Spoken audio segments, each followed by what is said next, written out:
Good afternoon. Today we're going to do a presentation on better understanding your pet food labels.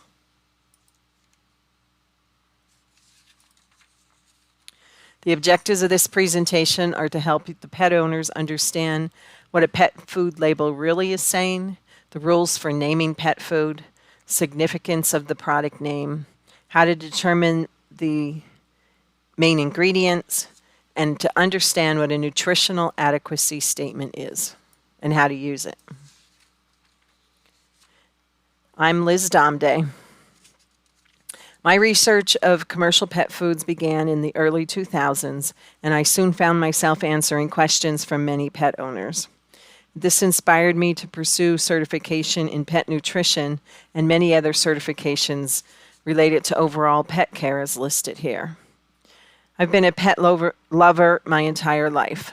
I'm very interested in natural and preventative pet care as well as canine nutrition. I've accumulated experience in these fields through many hours of independent and academic study. This presentation will give you a quick overview about what the labels on a pet food tell you, and more importantly, what they don't tell you. The presentation is based on the FDA consumer information provided by the Center for Veterinary Medicine and also on additional research I've done related to pet nutrition. We'll start first with what is in a pet food product name. Without rules, any product, even with the tiniest amount of beef, could unfairly be called beef food. However, the Food and Drug Administration has established 4 basic rules to help standardize the process of naming pet food, and we'll go over those individually. The first rule is called the 95% rule. As it states, at least 95% of the product must be in the named ingredient. This often applies to products that consist of very few ingredients. When one of the 2 components happens to be a non-animal ingredient, such as a grain or vegetable, it cannot be used to meet the 95% requirement. In other words, if a food is called lamb and rice dog food, it must contain at least 95% lamb. Examples of a food that meet the 95% rule would be called beef dog food or tuna fish cat food. The next rule is the 25% rule. This rule states that the named ingredients must not be less than 95 or 25% of the total weight. If more than one ingredient is named, all of them combined must not be less than 25%, and they must be named in descending order of content by weight. These pet foods are usually called entrees, nuggets, recipes, dinners, formulas, etc. An example would be real turkey and sweet potato recipe. But please beware, since a name like beef dinner for dogs only requires that 1/4 of the product be beef, the meat component may actually occupy the 3rd or 4th position on the ingredient list. That means that the first ingredient, which would be the main one, can sometimes be one you do not really want. For example, the first ingredient may be corn. And what if your dog was allergic to corn? Well, the name beef dinner for dogs makes no mention of the actual majority component, in this case, corn. That's why it's important for you to also look at the ingredients. Do you see what I mean? Remember, always check the ingredients list to get a clear picture of what you're buying. Now let's look at another issue that relates to this rule. If 2 ingredients are included in the name, they must total together 25%, so as long as neither accounts for less than 3%. However, with the 25% rule, unlike with the 95% rule, This regulation allows the manufacturer to include both animal and non-animal ingredients together in the 25% total. The next rule is the 3% rule. This more commonly is called the with rule. This rule deals with an ingredient totaling not less than 3%. Take a look at these two names. Chicken dog food versus dog food with chicken. To the unsuspecting shopper, these two dog foods look pretty much the same, don't they?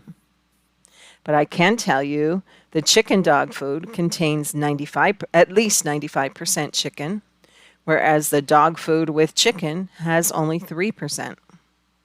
One product contains over 30 times as much as the other.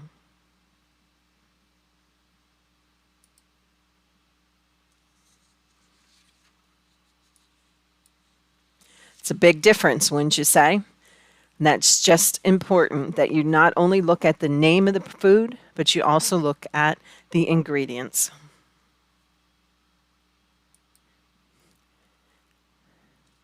The flavor rule has no specification for the amount required for the food. However, the product must include a sufficient amount for it to be detected when tested. Usually this means there's 1% or less of the ingredient. An example would be beef flavored pet food. This bears repeating. The flavor rule permits a pet food name to include any specific meat, even if there isn't a speck of that meat in the product, as long as the word flavor is used with it.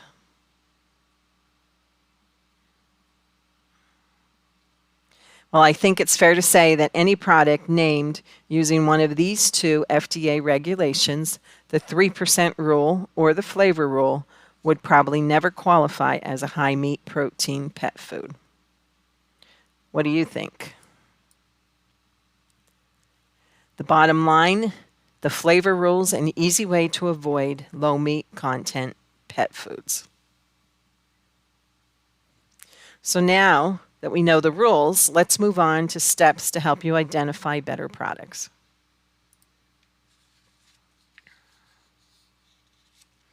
As a consumer, there are steps you can take to evaluate your pet's food.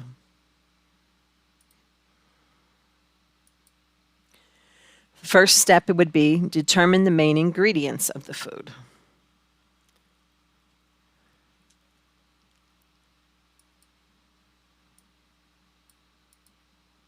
Look for the first source of fat or oil when you're looking at the ingredients list. Anything listed before the first source of fat and including the fat are the main ingredients for the food. The number of main ingredients actually depends on the specific formulation of the food and the degree of variety included. So one brand may have only 3 or 4 main ingredients, while another could have 8 to 10. Contrary to popular belief, it's not always the first 5 or first 7 ingredients listed that make up the major portion of a product.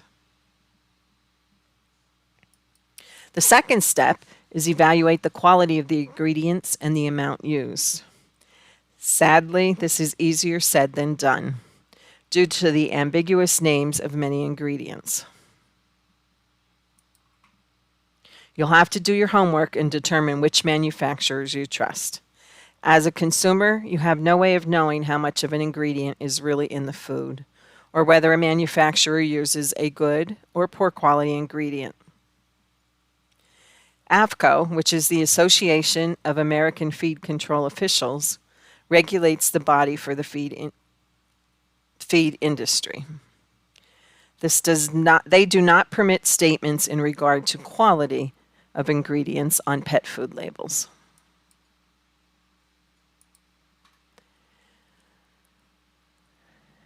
We'll take a look at the different ingredient groups in another presentation.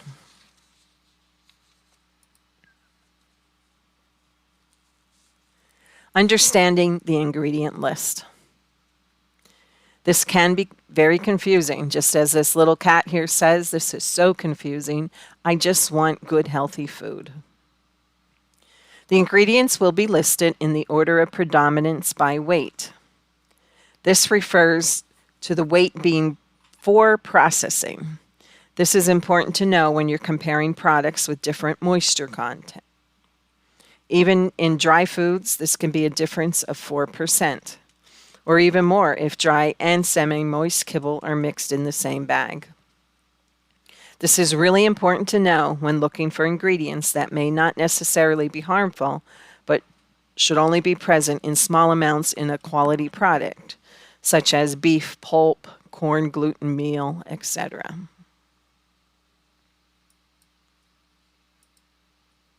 An example here. Food A has the following ingredients: ground yellow corn, meat meal, and chicken fat. And then it goes on after, remember, the first or all component ingredients up to you hit the first fat. And food B has the following: turkey, chicken, chicken meal, ground barley, ground brown rice, potatoes, ground white rice, and chicken fat. As you can see, there's a drastic difference between these two foods. So your main ingredients here contains 1, 2, 3, with the first one being corn.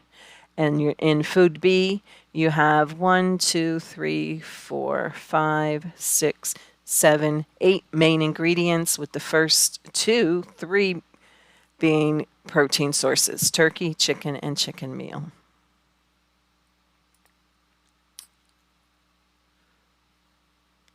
All ingredients must be listed by common or usual name. A common or usual name may be obvious when looking at such ingredients like lamb or ground corn, but won't be common or usual for the average consumer who has never read the definition of ingredients like hydrolyzed chicken protein, digest of poultry byproducts, or corn distiller grains with solubles. By using common or usual names, the ingredient list is better understood by the consumer.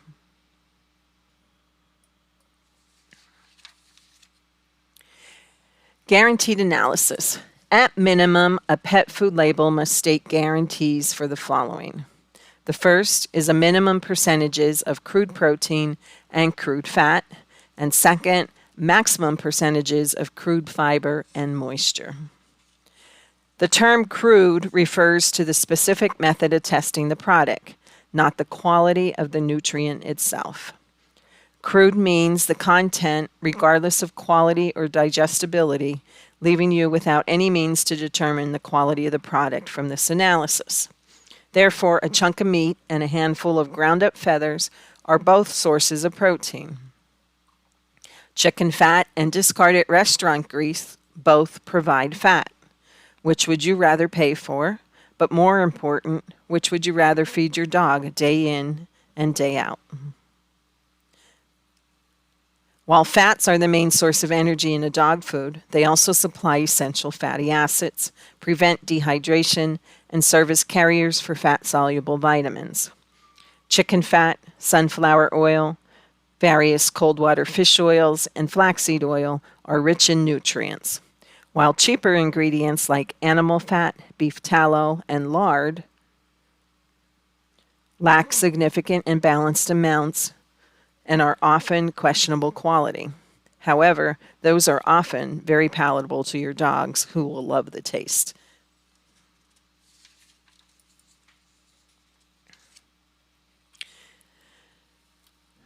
The most important item on your pet food label is the nutritional adequacy statement. 10 amino acids, 12 basic minerals, 11 vitamins, 2 kinds of fatty acids. Whew, no question about it. There certainly are plenty of canine nutrients to think about. What's more, each and every one of them is considered absolutely essential and must be present in the correct amounts and the right proportions in every pet food to help keep your pet free of disease. This is often where people fail when they make their own homemade pet food. Even pet food junkies like myself lack the time to perform the kind of analysis needed to ensure that I would meet the correct and essential nutritional requirements for my pets. However, there is an easier way, and the pet food insiders know this label reading secret as the nutritional adequacy statement. Here are some samples of nutritional adequacy statements. A well-balanced pet food diet helps in promoting well-developing and strong bones, healthy coat and skin, firmer stools, bright eyes, well-defined muscle tone, healthy gums and teeth, longevity and quality of life. In addition, it results in no bad odors, less trips to the vet, fewer digestive challenges, and fewer behavior problems. But you still need to understand what nutritional adequacy statement means. So let's move on.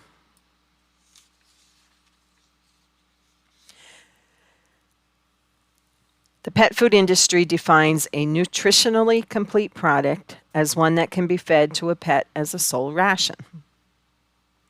In other words, it's the only food you need to feed in order to maintain a life without adding any other substance, of course, except water. Guidelines go on by defining a balanced pet food as one that has all known required nutrients in the proper amount and proportion. Now think about how unsafe it would be for any pet food to be sold as complete and balanced when in fact that product was deficient in one or more essential nutrients. That's what makes a nutritional adequacy statement so valuable. No, it's not perfect, but it's the industry's most important means for ensuring your pet food meets certain minimum standards.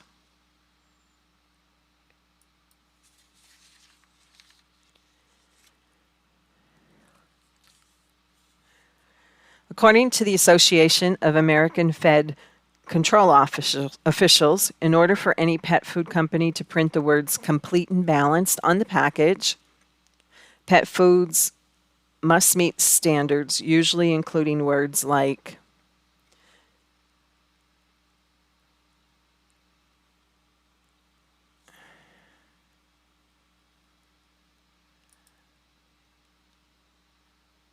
formulate it to meet the nutritional levels established by the AAFCO Pet Food Nutrient Profiles. That claim must have been validated in one of two ways. The first method uses a product's recipe to assume it meets AAFCO Pet Food Nutrient Profile.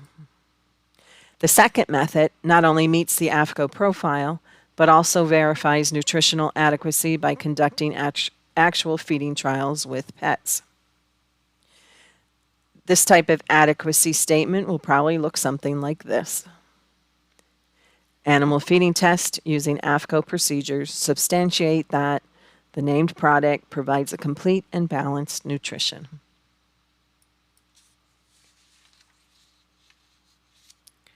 So is your pet a growing puppy, an adult, a senior? How do you know which food to select? AAFCO requires all nutritional adequacy statements to clearly identify which life stage a product is most suitable. Current standards include two specific pet food nutrient profiles. The first is adult maintenance. An adult maintenance food is only suitable for non-reproducing adult pets with normal activity levels. The second label is growth and reproduction. For growth, that means food meets nutritional requirements of puppies and kittens. Sometimes a product may be labeled for a particular use or life stage, such as for senior pets. Even though there are no clear-cut rules governing these statements, one thing is certain: the special purpose pet foods can have important limitations. Another title you may see on pet foods is supplemental feeding. When a product displays supplemental feeding, it means that it did not meet the requirements for adult maintenance or growth and reproduction standards. So therefore, it must be labeled as for intermittent or supplemental feeding. In other words, it's a product not intended for long-term use. When a product states all stages, it means that product is acceptable for all life stages. In order to be acceptable for all life stages, it must meet the more stringent growth and reproduction profile.